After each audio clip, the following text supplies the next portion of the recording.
And this is how Qatar became the world's most OP country by channel RealLifeLore.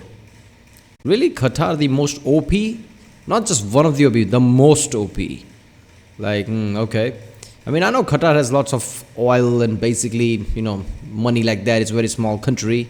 There's lots of foreigners there in slave visa, basically. So, but it would be like big. I didn't know it was the most OP. I guess it's going to be a really interesting video. So let's watch it. I love RealLifeLore. Like I said in the past, it's just, great, topics like this. It's like no other channel you can really find. I mean, sure, there are channels, but this is the best at it. So let's watch it. 52 countries around the world today who have small populations of less than 3 million people. Because of their small size, they're all generally limited in their power and influence to their immediate surroundings. And even then, in the case of places like Armenia, Moldova, or the Gambia, they're usually minor players even within their own neighborhood. The fascinating exception to this rule of thumb for the world's smallest countries, however, is Qatar, a small, dusty, and largely empty peninsula no larger than the state of Delaware that juts out from Saudi Arabia into the Persian Gulf. While Qatar has an overall population of around 2.8 million people, which is already smaller than Albania, only 320,000 of them are actually citizens of the country, while the remaining nearly 2.5 million people are almost entirely foreign and expatriate labor that have come to the country from abroad. That means that with How does that work, man? How the I don't get that. How does that work? Foreign and expatriate labor that have come to the country from abroad. Look at that. It's like 320,000 are the only original citizen. 2.5 million are just, on a work visa or whatever. Isn't that a scary bit, I guess? Right? Because they're literally the majority. What if they revolt or something? Because we all know the condition, how fucked up the conditions are. I get it that it's, in the modern world, that's not easy. All the weaponry and defense system is not mostly dependent on per person type of thing. Like, even though they are majority, Qatar is really rich, so they probably has lots of military power and technological power. So even revolting would not work. But still, like 2.5 million against 320,000. I mean, I don't know. Feels like it could be disaster in the future.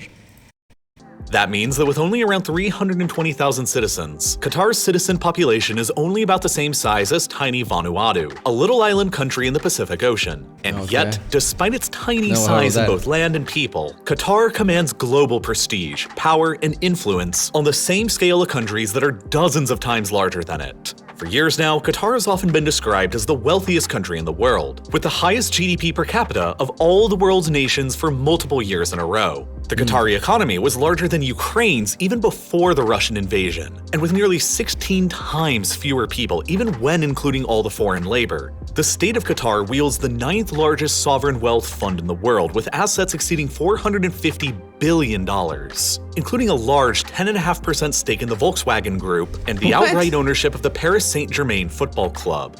Hold up there. First of all, Volkswagen thing. People need to understand how big Volkswagen is. Think of most car companies, and Volkswagen owns that. Right? Volkswagen is a parent company. And owning 10% of that, that's a big thing. And Paris Saint-Germain, I thought that they were just sponsor. They actually own the fucking club? That's heavy. 7th most valuable football club in the entire world. This is all in addition to a diversified real estate portfolio that makes the state of Qatar the largest single property owner in London, including a 95% stake in the tallest building in Western Europe, the Shard, 100% ownership of the Harrods department store, a majority stake in the Canary Wharf Financial Centre, and a 20% stake in London's Heathrow Airport, the 7th busiest airport in the world by international passenger traffic. Oh my god, it's just 2 minutes in and he's just dumping information on me. Holy shit. They own 95% of the Shard? How is that possible? So they literally own the Shard. 95% is like they own the fucking Shard. Qatar owns the Shard. What the fuck? And even the Heathrow, like 20% of the Heathrow.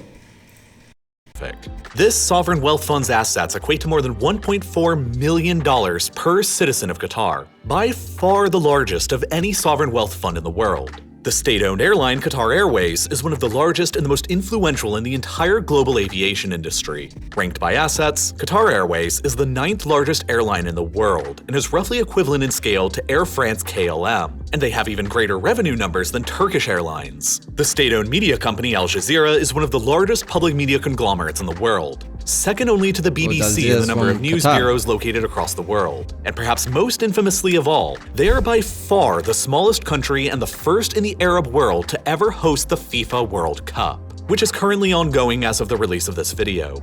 The Qatar of today is a fabulously wealthy country for its small size, and with that wealth also comes enormous global influence and power. And as a result, I would argue that Qatar is by far the most overpowered country in the 21st century world, with a level of influence ranking it as a middle power alongside states that are many, many times larger than it, like Turkey, South Korea, the Netherlands, or Canada. And they're only— it has like what, 200 billion GDP or something like you said.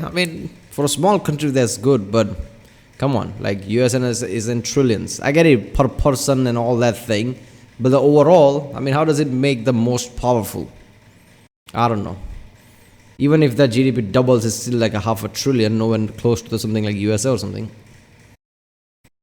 Going to continue getting even more overpowered as this decade advances. But it wasn't always so certain to be this way, because Qatar only really started getting rich and overpowered pretty recently in the 1990s. For thousands of years before then, hardly anybody would have ever been able to guess how Qatar's fortunes would eventually turn out because, geographically, Qatar possesses very few advantages to help it become powerful. It's just a small, dusty, flat peninsula covered in deserts, with scarce arable land, little rainfall, and without even a single river to use for freshwater or irrigation. The prospects for anyone living here were bleak for thousands of years, and the only way anybody could really make a living was limited either to fishing or to diving for pearls in the Gulf. And consequently, hardly anybody actually did live here. Qatar was an isolated, impoverished, and underdeveloped backwater for basically all of human history until things finally began changing when oil happened to be discovered in 1939 across the Dukan Field here found across the westernmost edge of the peninsula. But of course, the same year it was discovered was the same year that World War II began. So it was never really developed until a decade later in 1949. By the 1950s, Qatar was producing a modest amount of oil from this field, but it paled in comparison to the gigantic oil fields that had been found nearby across Saudi Arabia and Kuwait. The largest oil field ever discovered in the world is the Ghavar field less than 150 kilometers away from the Qatari border within Saudi Arabia. And it alone contains nearly twice the amount of oil found across all of Qatar. But after scouring across their tiny peninsula, the Qataris never discovered any other significant oil reserves on land. And that pushed Qatar and their partnered Western oil companies to begin searching for offshore oil reserves around the peninsula within their territorial waters in the Gulf. Several were found, but again, none of them were anything like the huge earth-shattering finds that the Saudis and Kuwaitis were making just nearby. It would eventually turn out that Qatar had the 14th largest reserves of oil in the world, a significant asset and a boon for the people of the tiny peninsula. But in the grand scheme of the Persian Gulf, these oil reserves were still fairly small. They were but a quarter of the reserves found in Kuwait in the United Arab Emirates, and only a tenth of those found just next door in Saudi Arabia. If it was only— Yeah, isn't that surprising? Like United Arab Emirates, even though they have lots of oil fields, their biggest revenue is from tourism or something. And I heard that, like, what? How many people go there that even it dwarfs their oil fields? Like, how does that even work? ever going to rely on oil, Qatar would never grow to be as rich as its neighbors. But naturally, Qatar wanted to strike it big like the rest of them, and so they kept on searching for more. And then in 1971, they would finally end up making the geologic discovery of the century. And it wouldn't even be oil. With the assistance of Shell, what they ended up discovering was this. A big offshore natural gas field in the middle of the Persian Gulf, split roughly 60-40 between their own exclusive economic zone and Iran's. Their side of the field became known as the North Field, while Iran's became known as the South Pars Field, and its discovery would ultimately change both countries' destinies forever. Because this field is by far the largest natural gas field ever discovered in the world. It is so enormous that the Qatari side of the field alone contains an estimated fifth of all the entire world's natural gas reserves. This single field overnight catapulted little Qatar into the number 3 position in the world for natural gas reserves, just behind Iran and Russia, and nearly double the natural gas reserves found across the entire United States. Its discovery would one day transform Qatar into the financial and economic juggernaut that we know it as today, and it is the primary source of Qatar's OP status on the world stage. But when it was first discovered, the Qataris and Shell were actually— Okay, if they're the most OP because of gas field, but gas field is number 3, Iran and Russia has more, how are they OP? I guess it's talking per person type of thing. And I guess if, you have less population but have lots of money like that, you could invest like they're doing with the Shard and everything. I'm guessing they invested a lot around the world, just apart from that. That's why they are OP. I don't know. Disappointed that it wasn't oil and thought it was almost useless. You see, back at that time in the 70s, the natural gas industry was completely different than it is today. Natural gas is, of course, a gas, and that means it takes up a lot of volume. Exporting natural gas to somewhere else while it's still in its gaseous state takes up a lot of space. And that means that exporting the gas by ship is incredibly inefficient and doesn't make any financial sense. This is why the liquefied natural gas, or LNG business, was born shortly after the Second World War. By converting natural gas into a liquid, it takes up only 1/600th of the same volume it does when it's in its gaseous state. And that means that LNG can be transported in huge quantities by tanker ship from any source to any destination in the world. In theory. The problem with LNG has always been that it's the most expensive way to transport natural gas, because of all the complicated and advanced infrastructure that needs to be put in place to get it all running. You need complicated refrigeration plants at the source of the gas that can cool it down to its liquid state at negative 161 degrees Celsius. No easy task to do around the Persian Gulf, which has some of the hottest average temperatures in the world. You need to commission specialized refrigerated tanker ships that can continue keeping the gas that cold for weeks to months on end while they carry it across the world's oceans. And you need another specialized plant at the final destination that can safely transform the LNG back into gas to be used by consumers. It costs billions of dollars to get all of this set up before the first shipments even arrive, and worse, in the 1970s, there was nowhere near enough of a market or a demand for LNG. Europe received plentiful, cheaper gas from pipelines coming in from places like Russia, Norway, and the Netherlands, meaning that expensive LNG was not going to be competitive there. But the increasingly advanced and developing island economies of East Asia were a completely different matter altogether. Japan, in particular, is an island nation that is bereft of fossil fuels, meaning that as their economy developed and their demand for gas increased, their geography was better suited towards importing gas as LNG from container ships rather than through long pipelines built across or beneath the ocean. The same became true of Taiwan and eventually South Korea as well, which effectively functions as an island as well for the purpose of importing energy from abroad because of North Korea and the ocean to their other three sides. All three of these basically, Qatar's economy kicked off because of the technology. Because let's be honest, what is Japan and Taiwan's GDP come from? Technology, basically. Taiwan with the all the transitor and things, Japan just being technological hub type of thing, right? Their vehicles, Honda and God knows what. So basically they had money, but they also needed gas. They're like, yeah, we'll pay for everything. We'll pay for the stations and everything. Why not? Just bring the shipment here. East Asian economies' demand for LNG began to grow over the years, and at first, their demand was almost entirely met by nearby producers in Southeast Asia, Indonesia, Malaysia, and Brunei. This was the world that Qatar and Shell found themselves in 1971, when they suddenly discovered the biggest natural gas field in the world, and they initially decided that they couldn't economically compete for any of the market in Asia. Building up an LNG industry from scratch was thought to be too costly and too risky, and building out long pipelines to markets in Europe was just too ridiculous and expensive to even consider. They had both hoped that their discovery was oil because, unlike natural gas, oil is naturally a liquid, and so it's far less costly to just load it up on tankers and ship it around the world. So rather than developing Qatar's natural gas in the North Field, Shell abandoned the project, and with global oil prices skyrocketing following the Arab oil embargoes in the 70s, Qatar continued to focus on its smaller oil reserves for the next 20 years. Makes sense. Then, everything would begin to change again in the late 1980s. In 1986, the price of oil unexpectedly crashed by more than 50%. Production and revenue from oil sales in Qatar crashed alongside it, and the Qatari economy, which almost entirely relied upon selling oil at the time, was put into a crisis mode. By the 1990s, with oil prices and revenue still low, the Qataris began turning their attention back towards all of that natural gas they found 20 years previously in the biggest field in the world. And at the same time, global demand for natural gas was beginning to increase.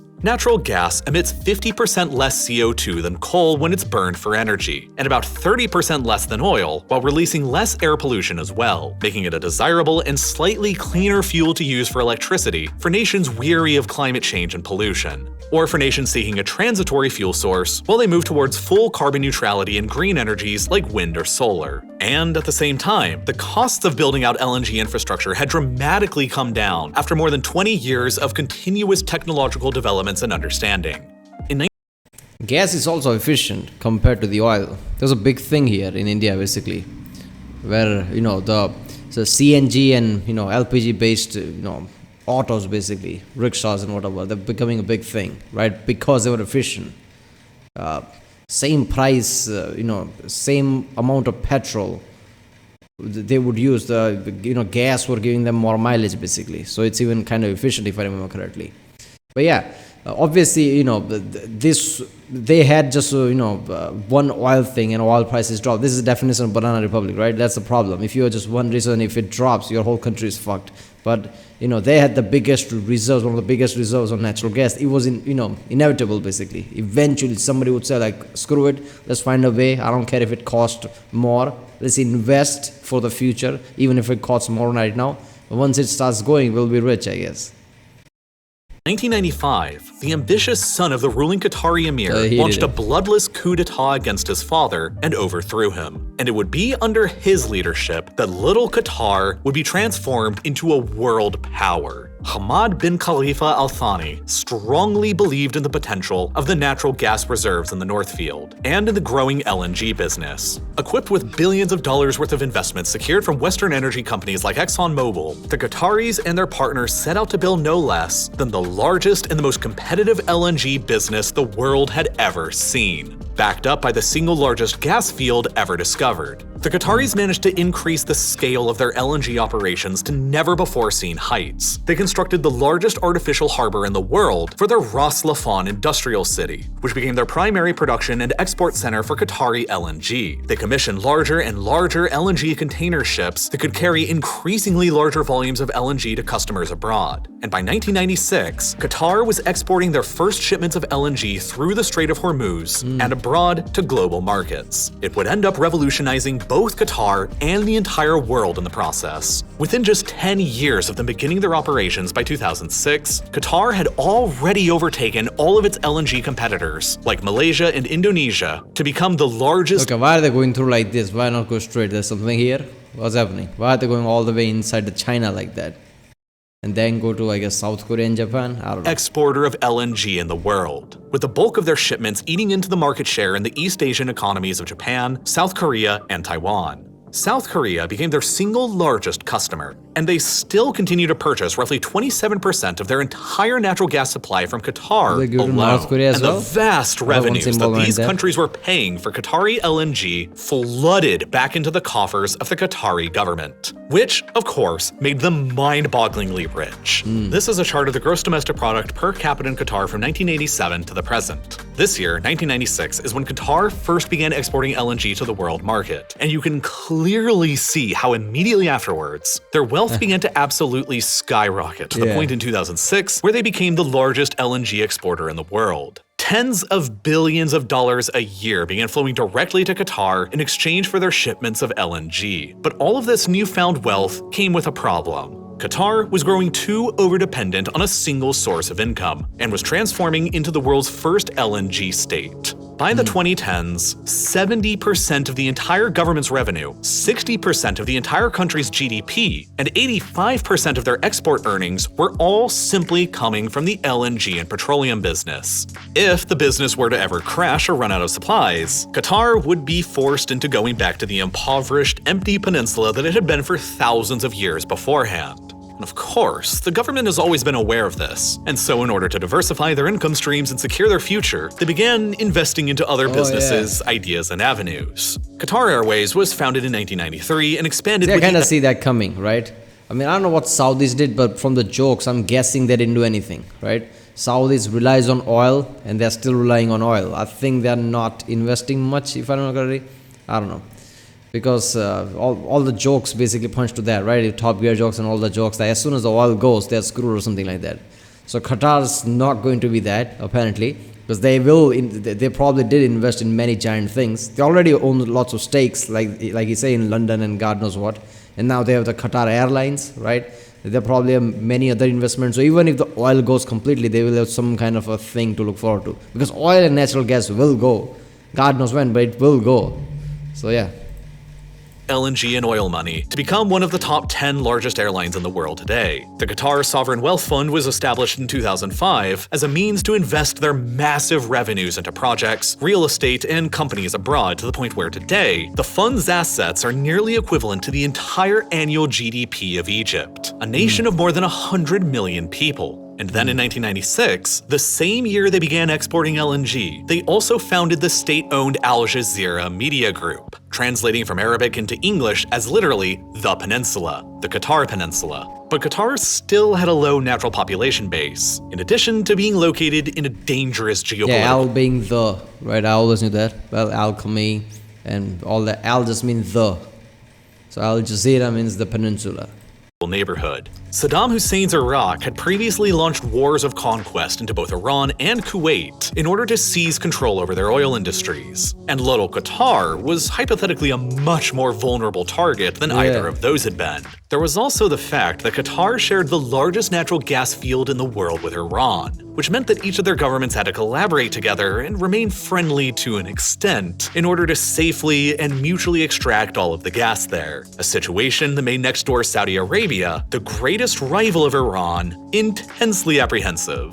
Qatar's solution to defending themselves in this precarious geopolitical neighborhood was by simply aligning itself very closely to the United States. Yeah, I was about to say that before. I don't know why I just, video moved on and I forgot.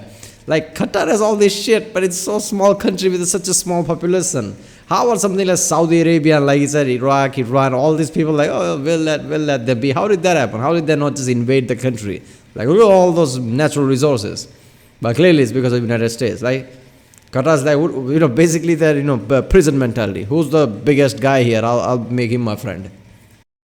At the same time as they were getting their LNG business up and running, Qatar invited both the American and British militaries to assist in constructing the Al Udeid air base in the country, which eventually went on to become the US military's largest base in the entire Middle East. With more than 11,000 total personnel and more than 100 operational aircraft as of today, it became an invaluable asset for the United States through multiple conflicts, used as a primary air base to conduct operations from in Afghanistan, Iraq, and later against ISIS in Syria. And beyond that base, Qatar also supplied enormous quantities of energy supplies to many of America's most important allies in Asia: Japan, South Korea, Taiwan, and India. This is all in part why the Biden administration would eventually label tiny Qatar as a major non-NATO ally of the United States at the beginning of 2022, a status that is similarly bestowed upon great power nations like Japan and Brazil, with nearly 100 times Qatar's population. Meanwhile, Qatar's low population base of only a few 100,000 people also proved to make it difficult to actually use all of that money from LNG and petroleum to build things like skyscrapers and stadiums for the World Cup.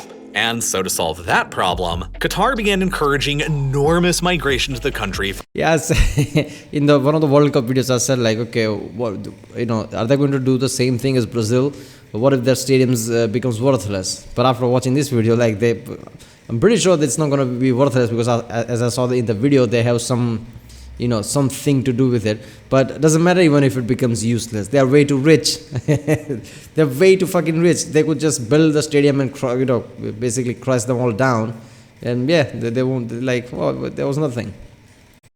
For low-skilled workers coming primarily from South Asian nations like Nepal, India, Bangladesh, and Pakistan. This is why today, Qatar's demographic structure is one of the strangest and the most exploitative in the entire world. Nearly 9 in 10 people in the country today are foreign workers without any citizenship who have recently moved to the country from abroad, including more than 700,000 from India. Since the overwhelming majority of the foreign workers who have come to Qatar are also men, Qatar's gender profile is by far the most lopsided in the world, with roughly 3 men in the country for every 1 woman. And ever since these migrations began to Qatar, there have been countless reports of terrible human rights abuses that have been made against them, with many publications suggesting that the treatment of the millions of foreign workers in Qatar essentially amounts to modern-day slavery. South Asian men would be promised by Qatari officials of high pay and good conditions and then lured to the country, where they would then often have their passports confiscated and, with no way to leave, forced into much lower-paying labor jobs with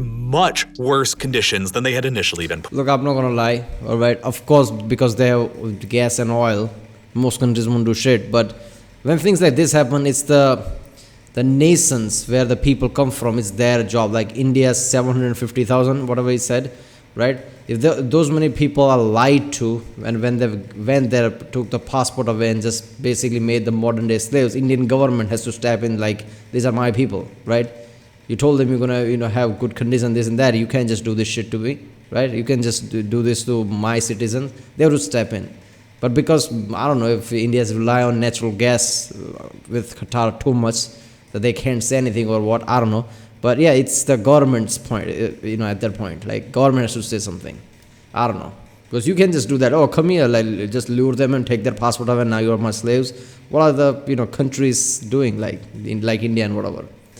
And yeah, there was a case like, was it like 50 degrees Celsius or something? I don't even process that. Like, I live in India and 50 degrees Celsius, just thinking about it just making like, what the fuck, right? Even at 40 degrees, I'm like, oh, I can't handle this shit. 50 degrees Celsius, people, they have to work. Like, they constructed these stadiums and whatnot at that level of temperature, and yeah, basically there's not going to be any workers union, obviously, right? So God knows how badly they've been worked, right? Do they even get enough breaks? Do they get even enough water? Lots of people die because of this, and yeah, it's just fucked up condition, man. Promised. Over the past decade, Qatar has spent more than $200 billion of its LNG and petroleum wealth to build out stadiums and infrastructure for the World Cup and put millions of their foreign laborers to work. And according to some reports, at least 6,500 of those workers died, building everything simply due to atrocious working conditions. That is simply unacceptable, and it is a dark stain on Qatar's success story and the World Cup in general. At the same time, Qatar's LNG wealth was also coming under threat in the later 2010s. After an investment of more than $250 billion into their own LNG industry, Australia suddenly surpassed the Qataris for the #1 largest exporter of LNG at the end of 2018, and the United States wasn't very far behind them, with billions worth of investments into the industry of their own. Australian and American LNG were suddenly competing with Qatari LNG for market share across Asia. Okay. And not content with playing second or even third fiddle, the Qataris decided to double down. In 2019, they announced a $30 billion plan to expand their LNG production from the North Field, with billions of more dollars coming from Western energy giants like Shell, Exxon, and Chevron, among others. The plan was that Qatar's LNG exports would be increased by nearly 2/3 by 2026, which hypothetically would have enabled Qatar to regain the position of the world's largest exporter and to then keep it indefinitely. But many people were worried at the time that such a massive investment into even more LNG production would have never paid off, with the stiff competition growing from the Australians and the Americans. Where would all the excess Qatari LNG go to? All right. Look, first of all, I don't think it's about that. If you are the biggest one, you have political power. I think that's what they rely on. Look at the war in Ukraine, Russia. How much Europe had to bend down against Russia because Russia was the only big provider. So everybody needs gas, right? Nobody's going to say no to gas and oil. So, they will find the buyers eventually. But if they are the #1, they can have some political power, even if Australia and USA is like, right there. And they need this kind of political power, right? Because of the same, the people are realizing how bad conditions the workers are there. And it's 2.5 million workers compared to 300,000 of their citizens. So yeah, if eventually they find them position like they are not very valuable and there are other alternatives, as far as US and everybody realizes that, they will be be more pushy now. Like, okay, you need to check with your worker situation. What the fuck are you doing? They'll say things now, right? So I guess they need their political power. They are the natural gas people. They have to be #1. That's what their mentality. That's why they're building another plant or whatever. And I remember the World Cup thing where one worker was wearing the Messi t-shirt. And was saying like, I hope Messi talks about our condition and whatever. Yeah, but Messi is in the club Paris Saint-Germain, who's literally owned by Qatar. He's not gonna say shit. I don't know. I just remember that. Like, I didn't know Paris Saint-Germain is actually owned by Qatar. I thought they were just sponsored or something. Damn, they actually own it. Alright, well, what? I will stop here. I guess I'll do the second part tomorrow. I'm already at 30-minute mark. But this is the most surprising video I've watched yet, I guess. I knew Qatar was oil rich, but that's about it. I didn't know all this shit. Like they own Shah, 20% stake in the airport, Heathrow, and God knows what other things, right? And they are this level of rich. Most of their population is workers, 2.5 million. Even if it was half, like, 1 million is citizen, 1 million is worker, I'll be like, oh damn, that's too much. But this is like 2.5 million are workers, and only 300,000 are the citizens. Like damn, yeah. If suddenly every workers just decide to revolt, I guess that could turn ugly, because citizens are so low. But yeah. Alright, well, if you like my episode, like, subscribe, and I'll see you next time.